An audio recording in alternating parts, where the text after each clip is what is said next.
কামনা করে আগে সেই গালিগালাজের বাংলাদেশ একটা রাজনৈতিক দল আরেকটা রাজনৈতিক দলকে অসম্মান করে কথা বলবে, একটা রাজনৈতিক দল আরেকটা রাজনৈতিক দলের সাথে হিংসাত্মক ঘটনা ঘটাবে, মারামারি দেবে, সেই রাজনীতি বোধহয় বাংলাদেশের মানুষ এখন আর চায় না।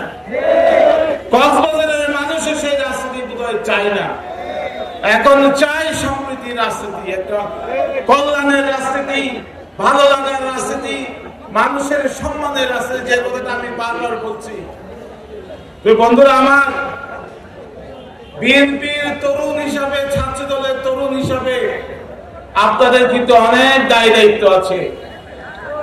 এদেশের মানুষ ছাত্রকে বিশ্বাস করে, এদেশের মানুষ তরুণদেরকে বিশ্বাস করে, তরুণদেরকে বিশ্বাস করে বলেই ৬৯-এর গণ অভ্যুত্থান, ৭০-এর নির্বাচন, ৭১-এর স্বাধীনতা যুদ্ধ, ৭ই নভেম্বর, ৭৫-এর ৭ই নভেম্বর, ৯১-এর এই যে ছাত্র জনতার অভ্যুত্থান, গণতান্ত্রিক অভ্যুত্থান এবং ২০২৪ সালের জুলাই আগস্টের এই যে নতুন বাংলাদেশ অভ্যুদয় হয়েছে, সব কিন্তু ছাত্রদের নেতৃত্বে, ছাত্র জনতার নেতৃত্বে হয়েছে।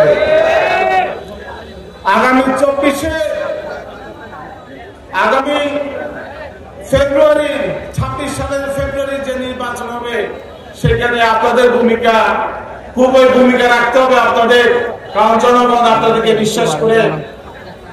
টানা তৃতীয়বার অর্জন করেছে দেশের সেরা সুপার ব্র্যান্ড স্বীকৃতি বসুন্ধরা টিস্যু। আপনারা জানেন বিএনপির মার্কা হলো ধানের শীষ, সার্বভৌমত্বের মার্কা হলো ধানের শীষ, এবং উদার মধ্যপন্থী একটা দলের নাম হলো বিএনপি, আর বিএনপি মার্কা হলো ধানের শীষ। রাজনীতিটা কি উদার গণতান্ত্রিক পন্থায় চলবে, যে মানুষ মানুষের সম্মান করবে, সম্প্রীতির বাংলাদেশ হবে, সবাই যুক্তি নির্ভর একটা সমাজ ব্যবস্থা, যুক্তি নির্ভর একটা রাষ্ট্র ব্যবস্থা হবে, না কট্টরপন্থীরা অথবা ফ্যাসিবাদরা আবার ক্ষমতায় যাবে, সেই প্রশ্ন সামনে উত্থাপন হয়েছে। বাংলাদেশ, আমরা একটা গণতান্ত্রিক সংস্কৃতিতে যেতে চাই, আমরা একটি নিরাপদ বাংলাদেশ করতে চাই, আমরা একটি ৩১ দফার ভিত্তিতে একটি স্বনির্ভর বাংলাদেশ, আধুনিক বাংলাদেশ করতে চাই।